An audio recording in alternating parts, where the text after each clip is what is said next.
학창시절 공부도 잘하고 성품도 반듯하고 그리고 무엇보다도 신앙이 깊은 친구가 있었습니다. 그 친구가 대학에 입학을 했습니다. 그 시절은 대학생들이 주도를 해서 반정부 시위를 하던 그런 때였습니다. 그래서 이 친구는 대학에 들어가서 데모도 열심히 했고 또 그로 인해서 몇 차례 감옥에 수감되기도 했었습니다. 그 이후에 그 친구의 인생은 엉망진창이 되고 말았습니다. 결혼을 한 지 얼마 되지 않아서 이혼을 하게 되었고 또 그 당시 직장을 제대로 갖지 못해서 저희 시절만 해도 이 직장을 갖기가 상당히 수월했던 그런 시절이었습니다. 경제가 급성장하던 시절이었기 때문에. 그런데 이 친구는 무슨 이유 때문인지 좋은 학교를 나왔음에도 불구하고 직장에 들어가지 못했습니다. 여의치 않았습니다. 경제적으로 어려웠습니다. 무엇보다도 세월이 흐르면서 하나님을 잊고 말았습니다. 제가 10여 년 만에 그 이후에 10여 년 만에 그 친구를 다시 만나게 되었는데 놀랍게도 예전의 그 모습이 아니었습니다. 경제적 여유도 있고 무척이나 행복한 그런 모습이었습니다. 더 놀라운 사실은 이혼을 했던 그 아내와 다시 결합을 한 것입니다. 이 두 사람은 믿음 안에서 만난, 그러니까 믿음의 삶 속에서 만난 그런 관계였거든요. 대학에 입학을 하면서 20여 년의 세월을 무의미하게 흘려보냈지만 하나님께서는 다시 회복시켜 주신 것입니다. 하나님께서 그 부부를 다시 만나도록 연결하도록 인도해 주신 것입니다. 제가 어떻게 해서 그렇게 되었느냐, 어떻게 해서 그렇게 회복이 되었느냐 물어보았습니다. 그 친구의 대답은 아주 간단 명료했습니다. 이렇게 대답을 합니다. 하나님이 어느 순간에 나를 찾아오셨는데 그때 나의 잘못을 인정하고 하나님 앞에 용서를 구했노라고. 간단하잖아요. 하나님이 찾아오신 거예요. 그랬더니 뭘 한 거예요? 회개했다는 거예요. 회개란 하나님이 나를 찾아오시는 겁니다. 내가 먼저 부득불 쫓아가서 하나님 앞에 얘기하는 것이 아니에요. 하나님께서 나에게 찾아오시는 겁니다. 기회를 주신다라고 하는 것입니다. 그 순간 나의 잘못을 인정하고 하나님께 용서를 구하는 것, 그것이 회개인 줄로 믿습니다. 그럴 때 하나님께서는 우리를 회복시켜 주시는 것입니다. 성경에 나오는 인물들이 처음부터 성공한 사람이 별로 없습니다. 대부분의 인물들이 거의 실패를 했습니다. 하지만 하나님께서는 그들을 사용하셨습니다. 단 조건이 하나 있다라고 하면 회개하는 사람이었다라고 하는 것입니다. 이 베드로는 누구보다도 회복이 필요한 사람이었습니다. 과거에 예수님이 직접 부르신 예수님의 제자였습니다. 그러나 이제는 지금의 이 모습은, 다시 말해서 요한복음 21장에 나타나는 이 모습은 모든 것을 포기하고 고기 잡는 일을 하고 있는 것입니다. 그 상황이 얼마나 비참했을까요? 영으로 시작을 했지만 그 마지막은 육으로 마치는 것과 같은 그런 상황이었습니다. 그러나 예수님께서는 어김없이 우리를 찾아오시듯이, 예전에 그 친구를 찾아오셨듯이 바로 이 베드로를 찾아오신 것입니다. 그리고 베드로는 자기의 현재 비어있는 모습을 솔직하게 인정하고 하나님 앞에 보여드린 것입니다. 그리고 순종했습니다. 그러자 엄청나게 많은 물고기가 잡혔다라고 저는 지난주와 지지난주를 통해서 이 말씀들을 드렸습니다. 물고기가 많이 잡혔다라고 하는 것은 경제력이 회복됐다라고 하는 것입니다. 여러분, 그러나 이 경제 문제가 해결되었다라고 해서 그것을 우리가 회복이라고 말하지 않습니다. 세상의 문제의 해결은 회복의 시작점인 줄로 깨달으시길 바랍니다.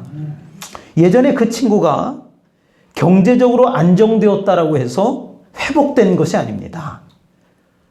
이혼했던 그 아내와 다시 재결합을 했다고 해서 회복이 된 것이 아닙니다. 믿음이 회복된 것입니다. 하나님께서 주신 사명이 그 친구에게 회복을 준 것입니다. 부부는 믿음만 회복된 것이 아닙니다.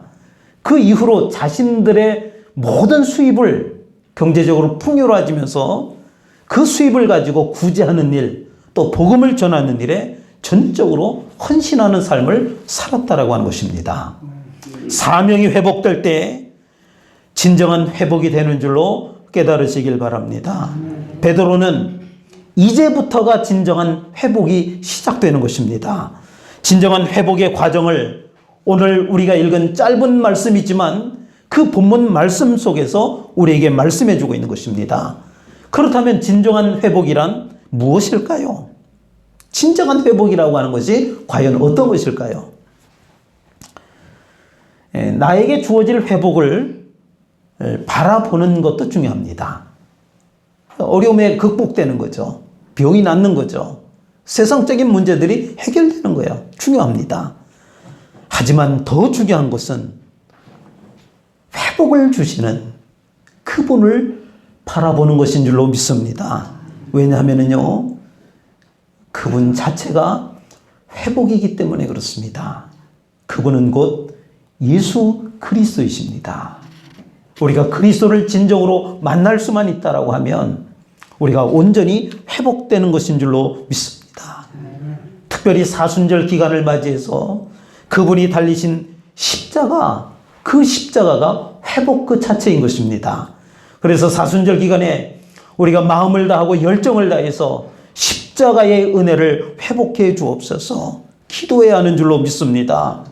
예수님께서 그 십자가에 달려 고통을 당하시고 죽음을 당하셨습니다.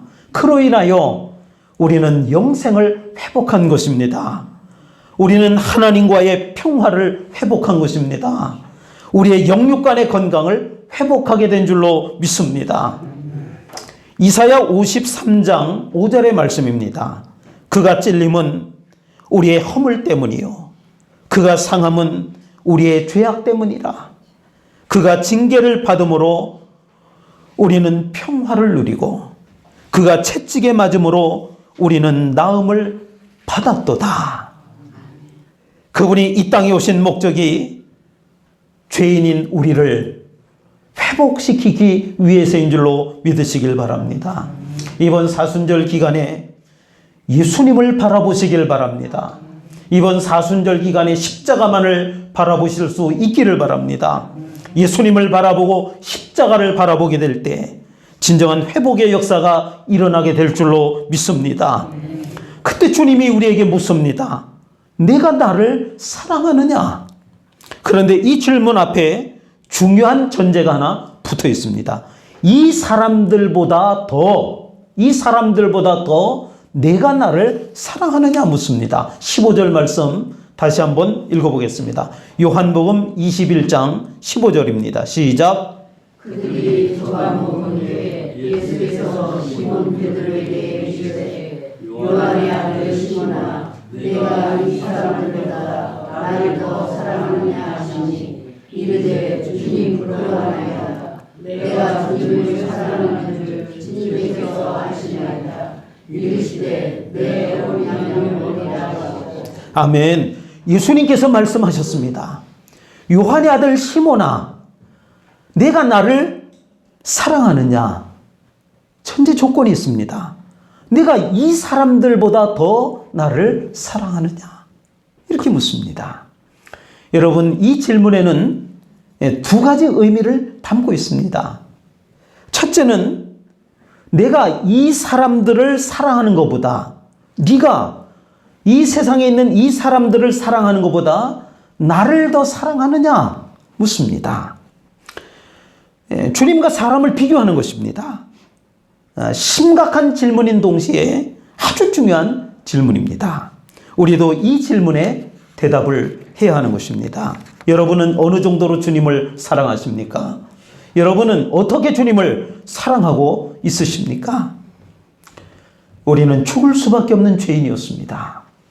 영원한 지옥불에 들어가서 영원토록 고통을 받고 징벌을 받아야만 했습니다. 그런데 주님께서 나를 위해 십자가를 지셨습니다. 내가 죽어야 하는데 예수님께서 고통을 당하시고 십자가 위에서 죽으신 것입니다. 그래서 영원한 지옥불에서 내가 건짐을 받게 된 것입니다. 예수님은 단순한 육신의 생명의 은인이 아닙니다. 영원한 생명을 주신 분이십니다. 이것이 믿어진다라고 하면 여러분들은 어떻게 하시겠습니까? 예수님을 사랑하십니까? 정말 사랑하고는 있으십니까? 베드로에게 던졌던 이 질문을 주님께서는 오늘 우리에게 동일하게 묻고 계십니다. 너는 다른 사람들을 사랑하는 것보다 나를 더 사랑하느냐? 여러분은 어떻게 대답하시겠습니까?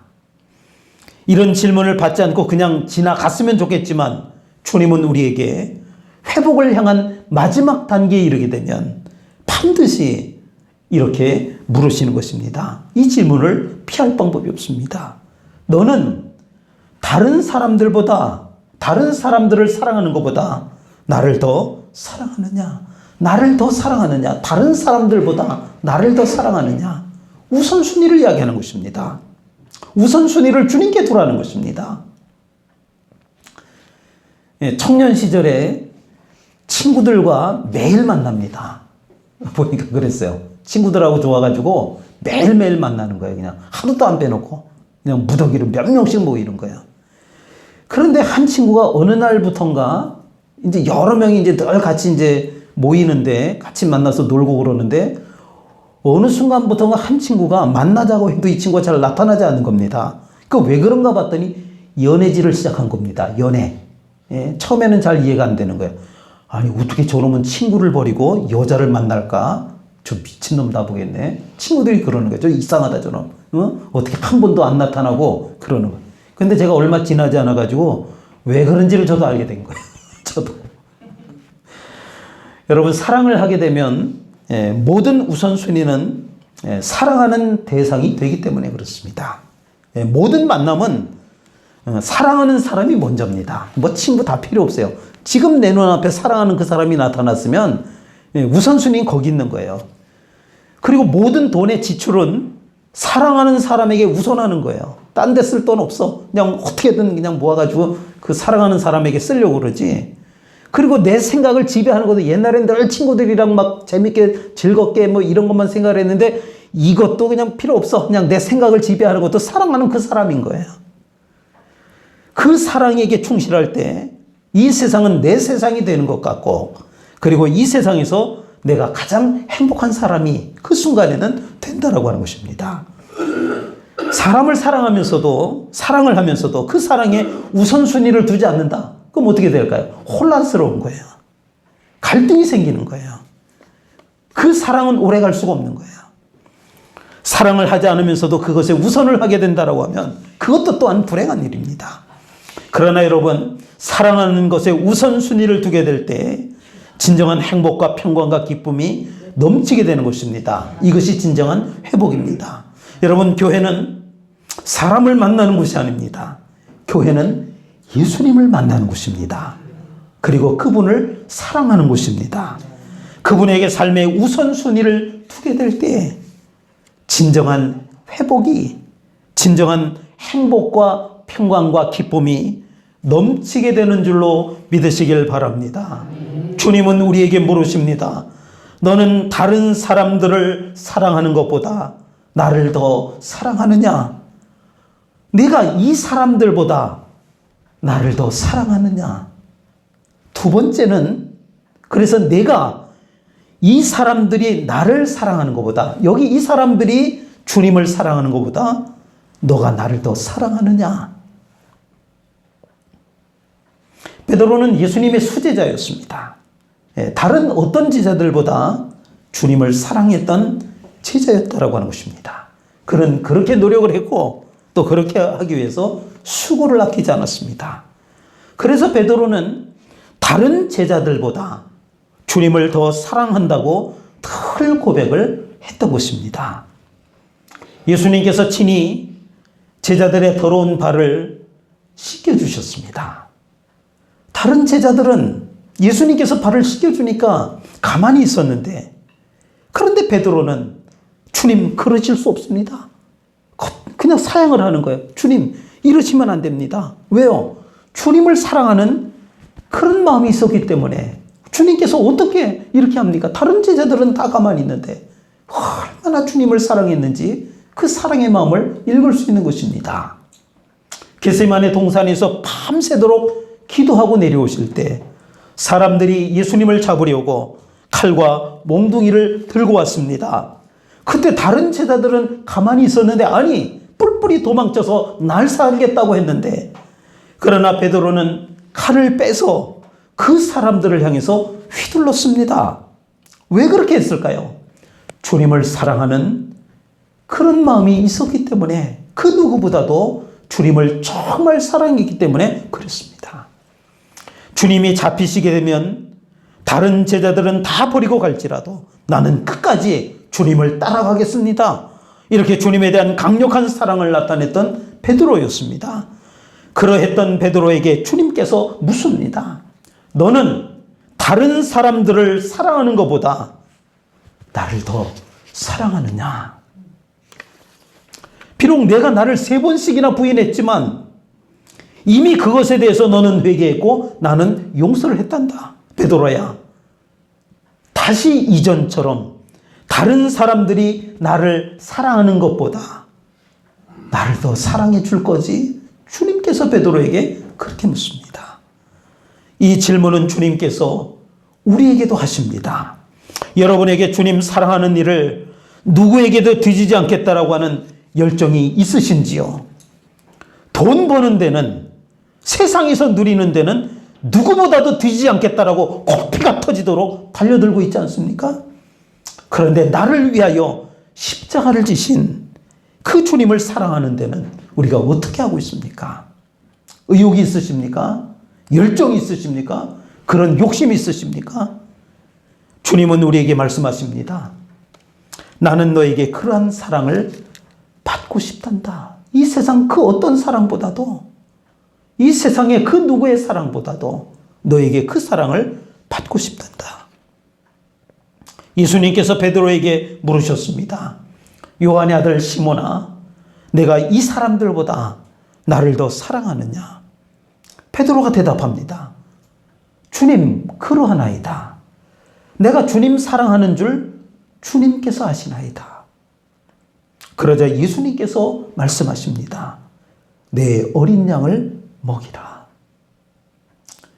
예수님께서 두 번째로 묻습니다. 16절의 말씀입니다. 한 목소리로 같이 읽어보겠습니다. 요한복음 21장 16절입니다. 시작. 또 두 번째 일주일에 요한의 아들 시몬아, 내가 나를 사랑하느냐 하시니 이르되 주님 그러하나이다.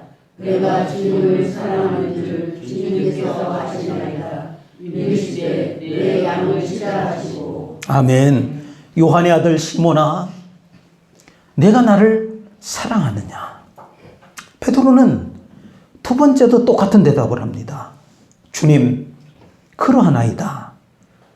내가 주님을 사랑하는 줄 주님께서 아시나이다. 아시잖아요. 왜 또 물으세요? 그러자 주님께서 말씀하십니다. 내 양을 치라. 예수님께서 세 번째로 똑같은 질문을 하십니다. 17절의 말씀입니다. 요한복음 21장 17절 읽겠습니다. 시작. 세 번째 일주일에 요한의 아들 시몬아, 내가 나를 사랑하느냐 하시니 주께서 세 번째 내가 나를 사랑하느냐 하시므로 베드로가 근심하여 이르되 모든 것을 아시오매 내가 주님을 사랑하는 줄을 주님께서 아시나이다. 예수께서 이르시되 내 양을 먹이라. 아멘. 또 물으셨어요. 요한의 아들 시몬아, 내가 나를 사랑하느냐? 그러자 베드로가 근심하면서 대답했다라고 했습니다. 근심하면서. 주님, 모든 것을 아시오매 내가 주님을 사랑하는 줄 주님께서 아시나이다. 왜 아시는데 자꾸 불편하게 묻습니까? 왜 또 묻습니까? 예수님께서 똑같은 대답을 하십니다. 내 양을 먹이라. 예수님은 3번씩이나 똑같이 물으십니다. 내가 나를 사랑하느냐? 주님에 대한 사랑이 불이 듯 일어나기를 바라신 것입니다. 내가 나를 사랑하느냐? 주님에 대한 갈망이 솟구치기를 원하셨던 것입니다. 내가 나를 사랑하느냐? 주님에 대한 열정이 뜨거워지기를 소원하시는 것입니다. 그래야만 온전한 회복이 일어나기 때문인 것입니다. 내가 과연 주님을 갈망하고 있는가? 내가 과연 성령님을 갈망하고 있는가? 내가 주님을 갈망해야만 주님이 나에게 임재하시는 것입니다. 내가 성령님을 갈망해야만 성령님께서 나에게 임재하시는 것입니다. 주님 손에 들려진 물질보다도, 주님의 손에 있는 성공보다도, 주님의 손에 있는 치유와 회복보다도, 주님의 손에 있는 문제 해결과 응답보다도, 그 어떤 것보다 그러한 것들을 주시고 베푸시는 그 주님만을 갈망하시기를 바랍니다. 내 안에서 나를 사랑하시는 성령님을 끝까지 갈망하실 수 있기를 바랍니다.